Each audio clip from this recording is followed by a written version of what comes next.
Point in time is a snapshot count of the homeless population in Rochester that happened a couple of weeks ago. But there is concern tonight about who qualifies as homeless in this count.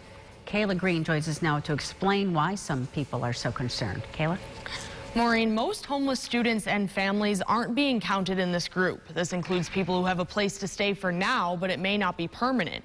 Some local groups are worried there's a large amount of people in the community who are homeless but aren't receiving services.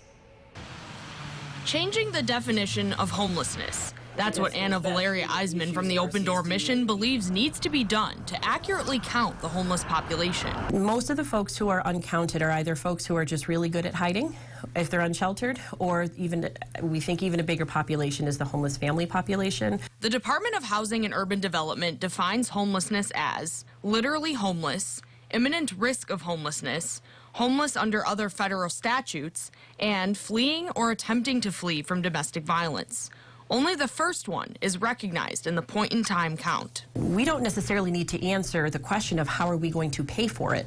We at least need to identify that they're there, because these folks are the ones calling our shelters every day and saying we need help, we're sleeping in our car.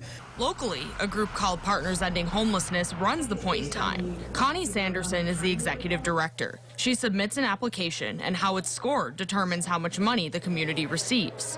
So what happens if numbers increase year after year? And that could jeopardize our funding, because it means we're not using our funding appropriately. We're not making any improvements. But we do want to report the correct numbers, and we do report those. Sanderson says she believes the two counts should stay separate for now. She says there's no opportunity for more HUD funding in the foreseeable future, and she doesn't see how we'd spread the funding we do have evenly. Kayla Green, News 8. All right, Kayla, interesting. Both groups say school districts submit the number of homeless students to the Department of Education. Valeria Eisman says the number of homeless students in the Rochester City School District is nearly 3,000.